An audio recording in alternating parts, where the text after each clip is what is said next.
ये जो अपेक्षाएं हैं हमने इस थ्योरी में देखा कि किस तरह से काम करती है। किसी चीज के लिए करने का जो तरीका है, जो प्रयास है, परफॉर्मेंस जिसको कहते हैं, उसके ऊपर असर डालती हैं। हमारे प्रयासों पे असर हमारी परफॉर्मेंस पे असर डालता है।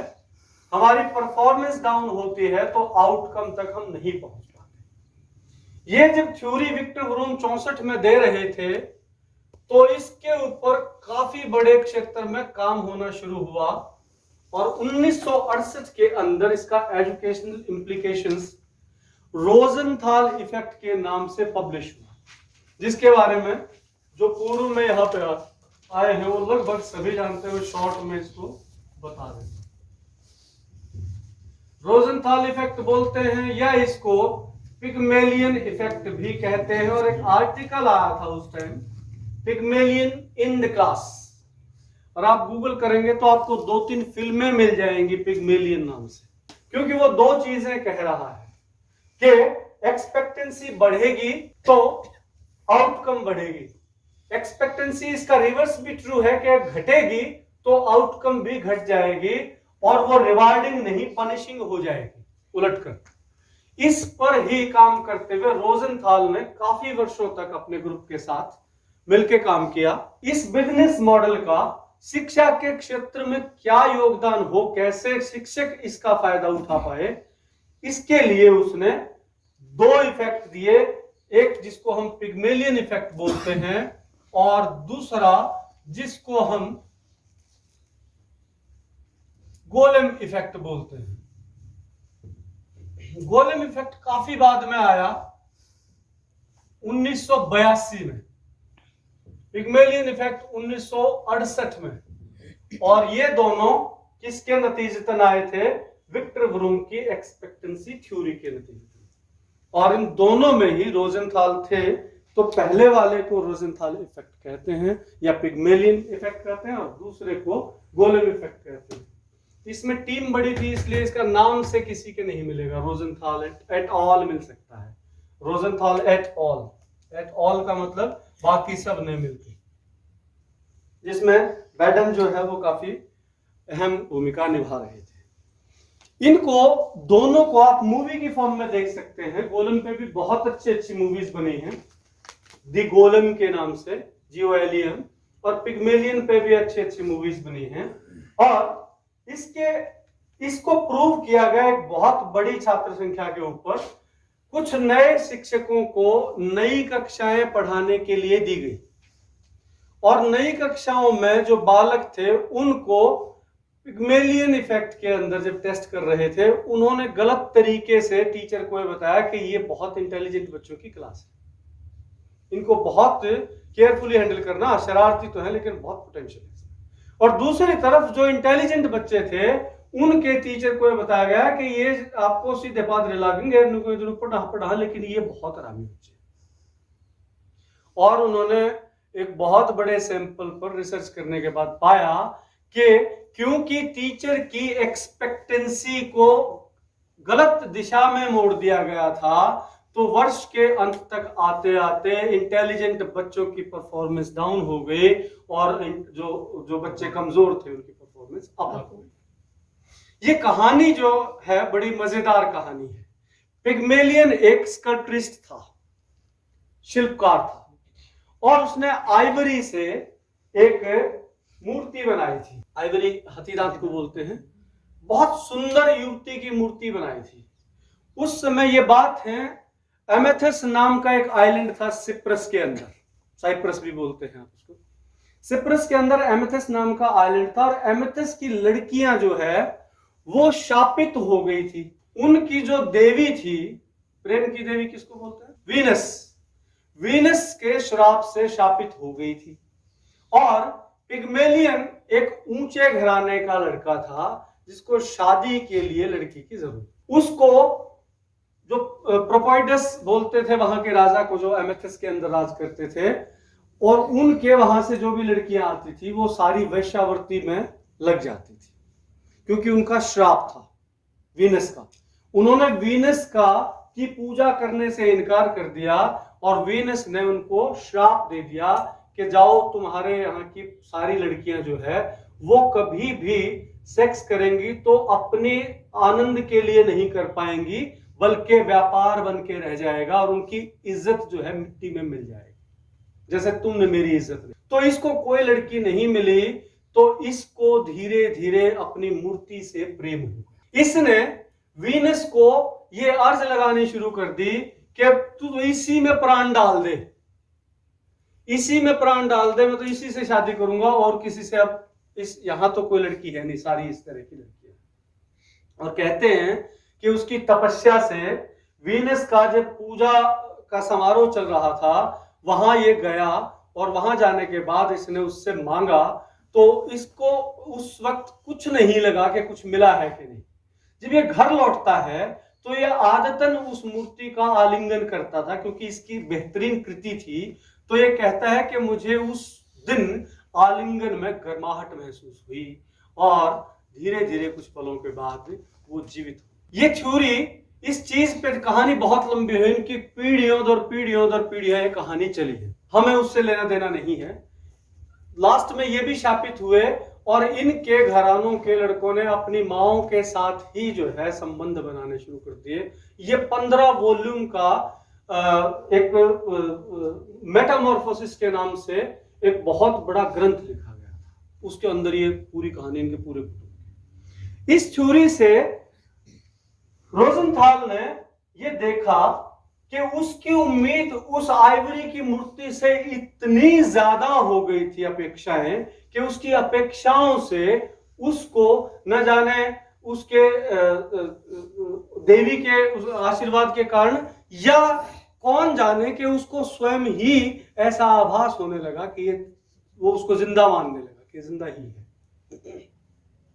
तो कहता है कि अगर एक व्यक्ति के सकारात्मक अपेक्षा से उसकी बहुत स्ट्रॉन्ग वैलेंस से, वैलेंस की वैल्यू जो है नेगेटिव भी होती है, एवर्सनेस बोलते हैं ना जिसको, किसी चीज से विरक्ति और किसी चीज से आसक्ति, ये न्यूट्रल है। तो यहाँ पे वैलेंस पॉजिटिव होती है और यहाँ पे वैलेंस नेगेटिव होती है, ये एवर्सनेस हो जाती है, यहाँ पे वैलेंस रहती है।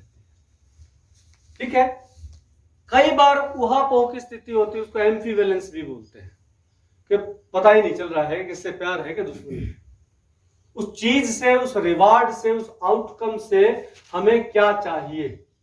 तो वो कहता है कि यदि इसकी वैल्यू पॉजिटिव है तो एक फॉर्मूला बनाया था, वापस लौट रहे विक्टर की थ्योरी पे, MF equal to E into I into V plus E into I into V plus. क्या मतलब है? MF here stands for motivational force, उत्प्रेरण, उत्प्रेरण बल। वो ये कहता है कि शिक्षक जब एक आदमी के गहन लगाव से और उच्च अपेक्षाओं से एक मूर्ति, अजीवित मूर्ति जीवंत तो हो उठती है, तो एक जीता जागता बालक पे अगर सकारात्मक हो शिक्षक, तो वो क्या नहीं कर सकता। ये इंप्लीकेशन रोजेंथाल इफेक्ट के नाम पे उन्होंने बाकायदा रिसर्च करके और एस्टैब्लिश किया। तो यहां पे जो चीज निकल के आई उसकी थ्योरी में, MF equal to E equal to V, वो कहता है कि एक्सपेक्टेंसी अगर हाई होगी तो परफॉर्मेंस जो है वो डेफिनेटली हाई कर देगा, क्योंकि वो ज्यादा एफर्ट डालेगा उसके अंदर बच्चा। तो बच्चे के अंदर आपकी अपेक्षाएं और बच्चे की स्वयं से अपेक्षाएं और अभिभावकों की बच्चे से अपेक्षाएं, यानी चारों तरफ से जो बच्चे ने टारगेट की तरफ जाना है, हर तरफ से उसको सकारात्मक वो मिलना चाहिए, अपेक्षाएं होनी चाहिए सबकी कि करेगा, करेगा, तू कर सकता है तू, और वो करने लगता है क्योंकि उसको पॉजिटिव मोटिवेशन मिल रहा है इससे। ठीक है, जब वो इसमें जोर लगाता है तो डेफिनेटली वो 4 दिन पढ़ के आएगा तो आप उसकी परफॉर्मेंस में अंतर देखते हैं और परफॉर्मेंस से ही आउटकम तक पहुंचता है। लेकिन यहां खास बात यह है कि m into I is always dependent on the value of valence. उसकी आसक्ति उस प्रभाव से कितनी है जो आप उसको देना चाहते हैं या वो पाना चाहता है। अगर वो, मैंने ये कहा था, बशर्ते के वो टारगेट उसका स्वयं का हो, अगर वो लादा हुआ होगा तो वो उससे दूर जाएगा कि यही नहीं करना है मुझे, कुछ भी कर लीजिए। मेरी अपनी कहानी में मुझे घर वाले डॉक्टर बनाने की जिद पे थे और मैं मेडिकल साइड भी ले रहा था। मैं ये झूठ यहां स्वीकार कर रहा हूं कि मैंने आज तक पीएमटी का पेपर कभी दिया ही नहीं, जबकि मैंने एएफएमसी पुणे का भरा, मैं गुजरात घूम के आ गया, मैंने दिल्ली पीएमटी का भरा तो मैं ये दिल्ली के मॉन्यूमेंट जंतर मंतर फलाना देख के घूम के आ गया। मैंने तीनों बार घर आके एक्ट तो ऐसे किया, अप्लाई तो किया था, एक्ट ऐसे किया जैसे पेपर दे के आ गए, पेपर में नहीं आए होंगे। यानी मुझे अंदर से ये हो गया था कि डॉक्टर ही नहीं बनना है। तो ये मैं खुद से अंदाजा लगा सकता हूं कि थोपा हुआ जो आपका टारगेट है वो आपकी वैलेंस को उसमें अवर्सनेस में आप उसके लिए उग्र हो जाते हैं। आपने अपने बच्चों में ध्यान दीजिए, किसी का बच्चा यदि +2 के आसपास है और वो थोड़ा सा आउटस्पोकन है तो वो तुरंत बागी हो जाता है, यो ना करूं, कर लो जो करना है, बाकी सब कुछ कर दूंगा, ये नहीं। इसलिए हम, ये कब स्टेज आती है जब बच्चे के साथ लगातार जबरदस्ती और दबाव का माहौल हर तरफ से रहता है, वो बागी हो जाता है। अगर वो बागी ना हो पाया तो मर जाएगा या मानसिक रूप से विक्षिप्त हो जाएगा। जो कमजोर पर्सनालिटी के बच्चे हैं, जो आउटस्पोकन नहीं है, इंट्रोवर्ट बच्चे हैं, they commit suicides. And it is we people, we parents who are pushing them towards committing suicide, ending their life. And this is happening on daily basis in the cities like Kota, जहां pressure इतना जबरदस्त है कि बच्चा, वहां से बच्चे को ये चिंता होती है कि घर जाके क्या मुंह दिखाऊंगा, इसलिए वहां सुसाइड रेट खूब है। वहां पे बहुत सारे रिसर्चर रिसर्च कर रहे हैं, कर चुके हैं बहुत सारे, कई पीएचडी आई है। ये दबाव आपके बच्चे को हमेशा के लिए पागल कर दे या आपसे छीन ले, इससे बेहतर है कि वो दुकान करके गुजारा कर लेगा, क्या दिक्कत है। वो एक संतुलित इंसान रहेगा, कम से कम किसी के ऊपर डाके और वो नहीं करेगा, किसी को लूट मार नहीं करेगा, किसी की इज्जत पे हाथ नहीं डालेगा, वो अपना आराम से रोटी खा लेगा, क्या होगा, कार नहीं होगी। ऐसे ही यही बात हमारे छात्रों पे भी लागू होती है कि उसका मानसिक संतुलन तो ना खोए कम से कम, और कुछ भी हो वो नहीं करेगा। आपकी नेगेटिव फटकार के बाद भी तो नहीं ही करना है ना, तो पॉजिटिव सकारात्मक क्यों नहीं रह सकते, खासकर कमजोर बच्चों के साथ। उसकी कॉपी में 2 गलती ढूंढने के बजाय 2 ठीक क्यों नहीं ढूंढते, जिससे उसको कहे वाह, कल वाले में तो मुझे ठीक नहीं मिला था, आज 2 ठीक मिल गए, यू आर डूइंग वेल। अब उस बच्चे को वह शाबाश, अब उसको वो लव, वार्मथ और वो रिवार्ड टीचर से जो मिल रहा है, उसके लिए कल 4 ठीक करके लाएगा। और ये भी प्रैक्टिकली की हुई चीजें हैं। एक क्रिमिनल जिसके ऊपर 12 केस चल रहे थे, उस बच्चे ने +2 पास करके दिखा दी, जिसकी स्कूल में एंट्री नहीं थी, केवल प्यार से, और उसको उम्मीद दिला के कि you can do it, you can do it. और धीरे धीरे वो वापस सबका चहेता भी बन गया और वो बहुत अच्छे नंबरों से पास हुआ, सिर्फ 2 साल के अंदर। तो ये टीचर को बेशक सब्जेक्ट का एक चैप्टर ना पढ़ाए, कम पढ़ाए, ये कुछ चीजें हैं जो आपको बतौर टीचर जो है ये यहां होनी चाहिए। आपको कुछ जानकारियां होनी चाहिए, कुछ बच्चों की प्राकृतिक क्षमताएं, मानसिक क्षमताएं हैं, उनका अंदाजा होना चाहिए। आपको पता होना चाहिए कि उनका जो ये सेंसरी सिस्टम है, इसकी क्या क्या लिमिटेशंस हैं, तो आप अपने आप उसके ऊपर उतना वजन नहीं रखेंगे। अब हम उस चीज पे आते हैं जो विनोद जी ने प्रश्न किया था कि कॉग्निटिव लोड जो है उसको वो ज्यादा है किसी पे, इसकी पहचान कैसे हो, और यदि पहचान हो जाए तो उस पर काम कैसे करें। ऐसे बच्चे आपने खूब देखे होंगे जो बच्चे किसी भी सिग्नल, चाहे वो ऑडिटरी सिग्नल है चाहे वो टैक्टिकल सिग्नल है, चाहे वो ओल्फैक्टरी सिग्नल है, इस तरह से लंबी लिस्ट है किसी तरह के सिग्नल। मैंने मुख्य 3 लिखे हैं, स्मेल से, आवाज से, छूने से, टेस्ट से, ताप से, स्वाद से, किसी भी चीज, इनके प्रति जो बच्चे हाइपर सेंसिटिव होते हैं, कुछ बच्चों को आप ये कहते हैं मेरी गुड़िया बहुत ड्रामेबाज है, साइकिल वाला भी ताली बजाते हैं, कितना जोर हो रहा है, एक्चुअल में वो ड्रामेबाज नहीं, वो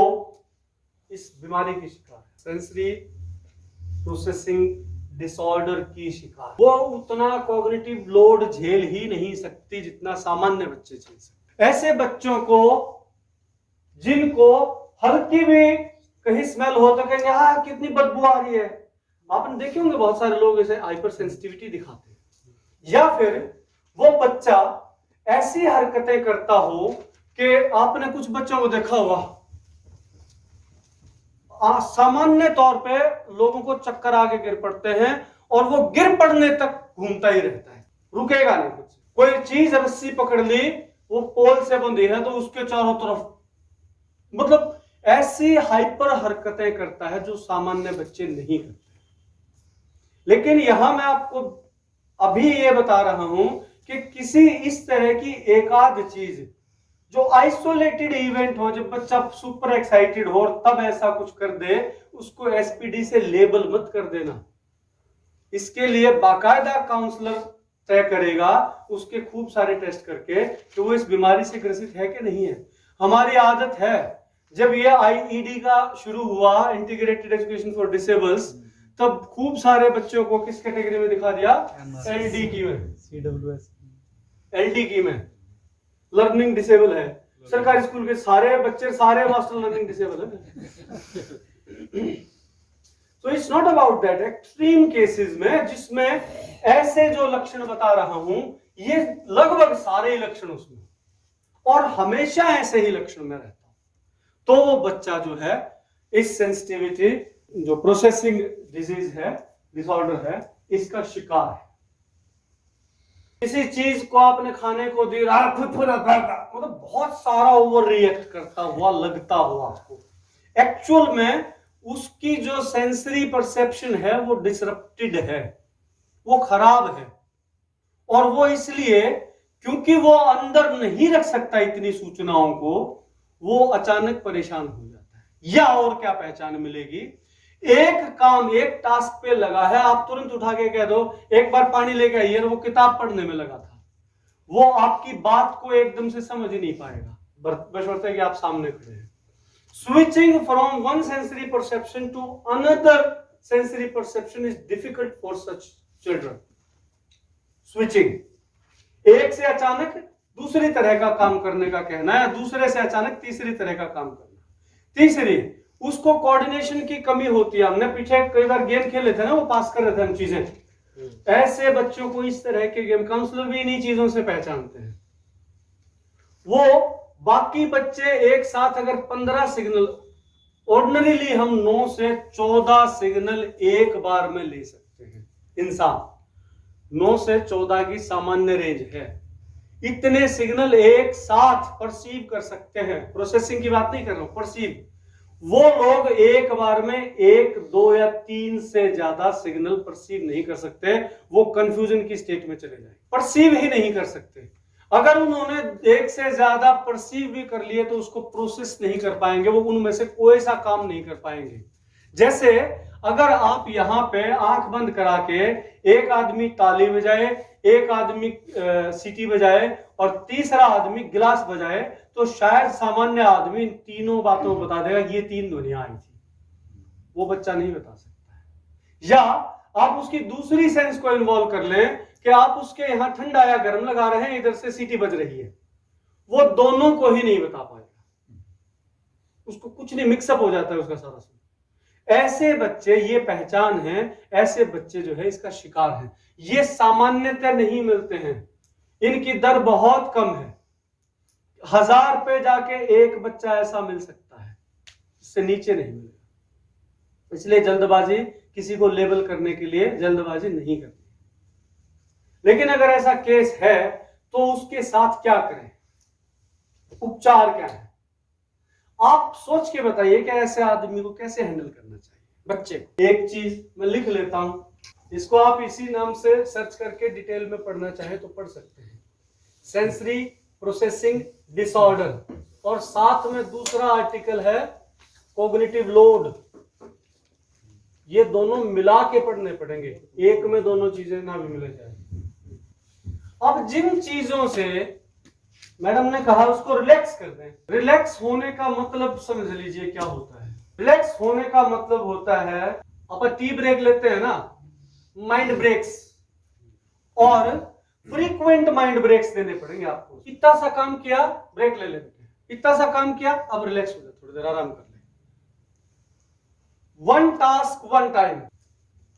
अगर आप चाहते हैं कि बच्चा कुछ करे, अन्यथा वो बच्चा नॉर्मल है, खाना पीना हेल्थ सब ठीक है उसकी, आप उसको मल्टीपल टास्किंग में मत डालें कभी भी। आप उसको एक ही काम बताएं, आराम से बताएं, मिनिमम डिस्ट्रैक्शन। ध्यान भंग जो है, जिन जिन चीजों से भी बच्चे का होता हो, आपको पता लग गया कि इतना लोड नहीं ले सकता, तो जितने अन्यथा अनवांटेड अनडिजायर्ड इनपुट्स मिल रहे हैं, इसका मतलब है कि reducing the possibility of undesired sensory perceptions. आपको एक चीज पता है क्या? ध्यान दिला दो, पता तो सभी को होता है। आप कहीं बैठे हैं और वहां जोर से आवाज आती है, अगर आप ना चाहें तो नहीं सुनेंगे क्या? कोई इंद्रिय ऐसी बताएं पांचों ज्ञान इंद्रियों में से जो आपकी इच्छा के पूर्णतः अधीन है, आप जब चाहे नहीं करेंगे।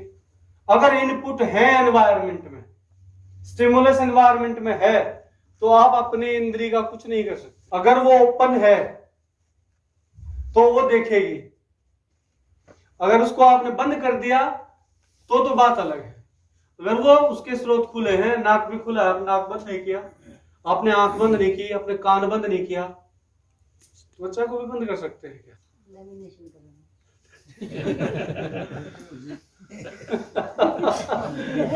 मैं ये कह रहा हूं कि हालांकि लगभग सभी सेंसरी ऑर्गन्स वॉलंटरी और इनवॉलंटरी के मसल्स के जाल से सराउंडेड होते हैं, लेकिन उनकी एक लिमिट है। आपको एक बहुत सामान्य चीज सुसु और पुटी आती है, एक लिमिट तक आप रोक सकते हैं, उसके बाद आपके बस की नहीं। क्यों? क्योंकि जब तक ये स्फिंक्टर है, मान लीजिए छल हर एक सेंसरी ऑर्गन के चारों तरफ है गोलाई में, वो इंफॉर्मेशन जब तक सिर्फ वॉलंटरी को टच कर रही है, वॉलंटरी को आप स्फिंक्टर को बंद कर सकते हैं।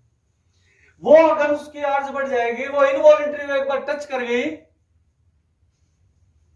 तो बोला भाई किसी का बोला पजामे में लकड़ जाए, क्यों बोला नाश हो जाए, बोला फिर होली हो तो फिर नाश हो जाए, क्योंकि अब आपके काबू की बात नहीं।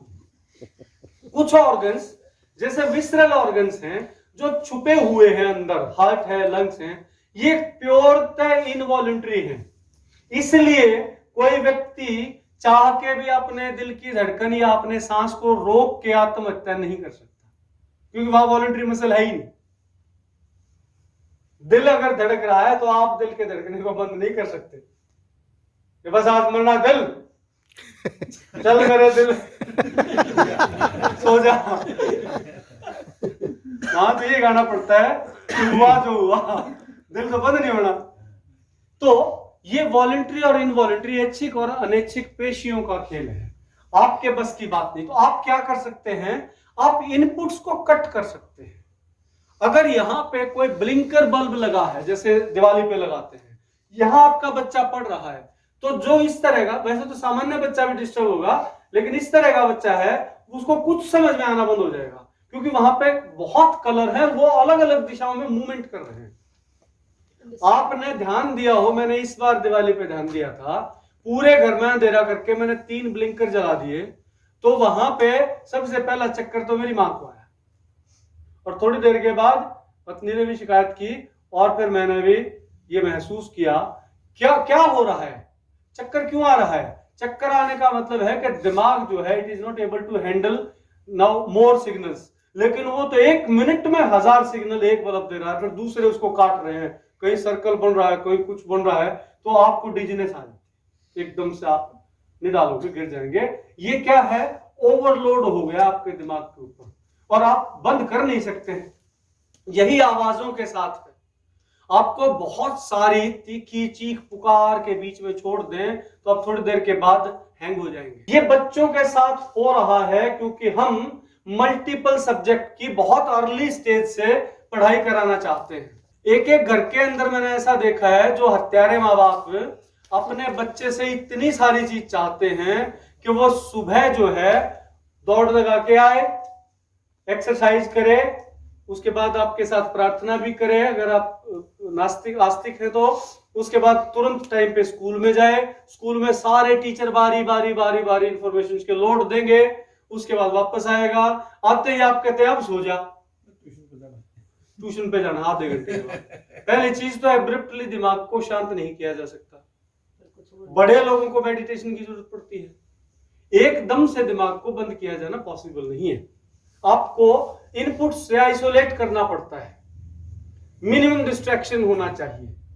जब इनपुट्स दिमाग को मिलनी बंद हो जाएंगी, धीरे धीरे धीरे आप निढाल हो जाएंगे, आराम से चैन से सो सकते हैं या एकाग्रचित होकर पढ़ सकते हैं। तो इसका एक एजुकेशन इंप्लीकेशन जो मैं बताना चाह रहा हूं आपको, अपने बच्चे के ऊपर मल्टीपल सब्जेक्ट या मल्टीपल टास्क्स का लोड मत डालें। जब उसको पढ़ना होता है वो उस टाइम पे उसके डिस्ट्रैक्शंस को आप कम करें। घर में या स्कूल में जब आपने बच्चों को याद करने का दे रखा है और टीचर वहीं खड़ा है तो बाहर बच्चे कूद रहे हैं, खिड़की से बाहर भाम ऐसी आवाज आ गई, फिर पॉ मोटर की आवाज आ गई, ये सारी डिस्ट्रैक्शंस बच्चे को कुछ नहीं करते। या बहुत कलर्स हैं उस कमरे के, जिस एज तक हमें उसको कंसंट्रेट कराने की जरूरत नहीं होती। आपने सुबह सीखा कि एक एज है जिसमें प्रोसेसिंग कम हो रही है, लेकिन उसको एक्सपोजर देते रहो, परमानेंट मेमोरी में जा रहा है। उस स्टेज पे आप उसको खूब सारे सेंसरी इनपुट्स दे सकते हैं। इसलिए जो प्ले स्कूल हैं उनके दीवारें और सब कुछ बहुत कलरफुल होता है, और बड़े बच्चों के स्कूल में या कॉलेजेस के अंदर कम से कम कलर्स और कम से कम चीजें होती चली जाती है। ये यूं ही नहीं आई है चीजें, बुक में भी होता है।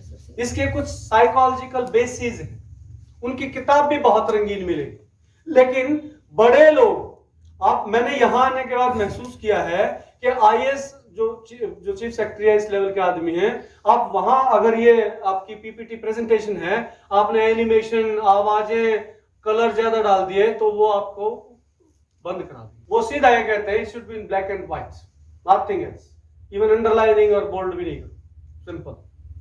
कारण क्या है कि उनके पास समय थोड़ा होता है और पूरी अटेंशन देनी होती है। उनके पास एक के बाद दूसरी मीटिंग आएगी, दूसरी तीसरी प्रेजेंटेशन आएगी, तो वो इंफॉर्मेशन के लोड को अननोइंगली ही खुद कह रहे हैं कि इसको घटा दो, क्योंकि वो कंसंट्रेट नहीं कर पाते हैं उस बात में। उनके पास थोड़ा थोड़ा टाइम होता है पूरी बात समझाने का। डायरेक्टर से मिलते हैं, आप ये कहते हैं 2 मिनट में बता दे भाई, उसके बाद ठीक है। उनको जल्दी काम करना होता है, इसलिए वो डिस्ट्रैक्शंस को मिनिमम रखना चाहते हैं। ये उन्होंने चाहे पढ़ा नहीं है, लेकिन हम भी तो जब स्टूडेंट थे हम ये कहते थे कि हाँ तो श्योर हो रहा है, मैं नहीं कर सकता। ये नेचुरली आदमी को पता होता है, लेकिन छोटे बच्चे, जो बहुत छोटे बच्चे हैं, उनको ये पता नहीं होता। उनके लिए आपको करना पड़ेगा minimum colours, minimum sounds, minimum smells. घरों के अंदर आप छौंक लगाते ही पूरे घर में लपट उठती है। अगर बच्चा पढ़ रहा है तो उसका क्या प्रोसेस होता है बता देता हूं। मैं पढ़ रहा हूं, एक प्यासा कौवा था, जंगल में भटक रहा था। पिछले साल में दादाजी के घर गया था, तब देसी घी खा लो। एक श्रृंखला चल निकलती है बेचारा, और कौवा मर जाएगा प्यासा तब। क्या नहीं होता है? आप जब सीरियस स्टडीज में होते हैं, मैंने 2-3 बार एक्सपेरिमेंट करे, लंबे आइसोलेशन में रह के और कुछ अध्ययन में कुछ लेखन का कार्य किया। उस टाइम पे मैं घड़ी भी देख लूंगा तो डिस्ट्रैक्शन हो जाएगा, इसलिए घड़ी भी नहीं होगी। क्या करना है टाइम का? जब आप दिन रात 24 घंटे इस कमरे से बाहर जाना ही नहीं है तो फिर क्यों देखना है? वहां पे कलरफुल कपड़े, ये मैंने एक्सपेरिमेंट कर रखा 2014 के अंदर, ऑन रिकॉर्ड बता रहा हूं।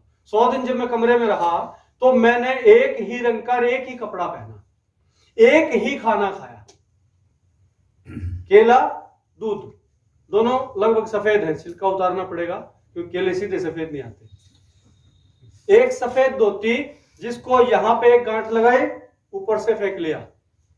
टीवी, घड़ी, कैलेंडर, मोबाइल कुछ भी नहीं कमरे के अंदर, क्योंकि वॉल क्लॉक होगी, वो आपको टिक टिक टिक टिक टिक टिक रिदम बना देगी। तो ये टेक्निक आप उस बच्चे के लिए और अपने घर में अपने बच्चों के लिए, अपने क्लास के बच्चों के लिए ये अपनाएं। इससे वो बच्चे जो है करिकुलर लोड ज्यादा ले पाएंगे, क्योंकि एक्स्ट्रा जो अनडिजायरेबल चीजों के लोड हैं वो आपने मिनिमम कर दिए। ये आप अपने घर में बिना बच्चे को बताए कुछ दिन करके देखिए, उनका अटेंशन स्पैन एकदम से बढ़ जाएगा और वो आउटपुट ज्यादा देंगे, टाइम थोड़ा लगेगा, उनके पास बाकी एक्टिविटीज के लिए टाइम बचेगा, जो कि बच्चे चाहते हैं नेचुरली। कोई भी बच्चा पढ़ने के, असल तो इंसान पढ़ने के लिए पैदा नहीं हुए भाई, पढ़ने में कोई आनंद नहीं आता है। हम कई बार स्कूलों में इंस्पेक्शन पे जाते हैं तो मैं बाकायदा बच्चों से पूछता हूँ, भाई पढ़ना किस किस ने अच्छा लगा, वो सारे बच्चे हाथ उठा देंगे। मगर मजा हो फिर तो सारे बच्चे हाथ उठा देंगे। मगर जलेबी किस किस ने अच्छी लगे है तो 5-4 बच्चे जिनको जलेबी अच्छी लगती है। मगर जलेबी धरी हो दूर और तू खड़ा हो तो किसी किसी जी में भाई छा जा, मर एक बार जलेबी छा जा। मगर किताब दिख के यह फीलिंग ना जी ओरा ना हो बोले ना जी। तो आनंद, घोर आनंद तो यो है जो पढ़ाई माना चाहिए। सारे झुके मास्टर से कहा रखे हो तो पढ़ाई में लटा रहा है, ज्यादा पढ़ो भाई। लेकिन साथ में उनको ये भी बताना पड़ता है कि आपको जिन चीजों में आनंद आता है उनका स्वामित्व आपको प्रचुर मात्रा में और लंबे समय तक तब मिल सकता है जब आप इस प्रक्रिया से गुजरे, क्योंकि ये अर्थ आधारित, बाजार आधारित व्यवस्था है। इसमें नौकरी, व्यापार कुछ भी करके पैसा कमाना पड़ेगा, जिससे आप ये तमाम जो लग्जरीज हैं जो आपको पसंद आ रही हैं बहुत सारी, इन तक पहुंचने का मार्ग है। जब आप इस तरह की बातें, एक डिस्कोर्स छेड़ते हैं तो 8वीं के ऊपर के बच्चे, हालांकि हाँ तो आपके 6ठी के बाद अगर 5वीं के भरेंगे हाँ जी हाँ जी, वो असल में उसके मायने नहीं समझते। कुछ चीजें मैंने बताई है यहाँ पे आपको, पहचान और निदान, उपचार कैसे डील करें। और एक सामान्य बात यहाँ से जो टेक अवे है, टेक होम है आपका, वो ये है कि आप कक्षा में जब बच्चों को पढ़ाते हैं तो ये जो अभी तक सुबह से किया है, इन चीजों को बस बैक ऑफ द माइंड रखें, करना कुछ नहीं है, वो तो अपने आप जाए।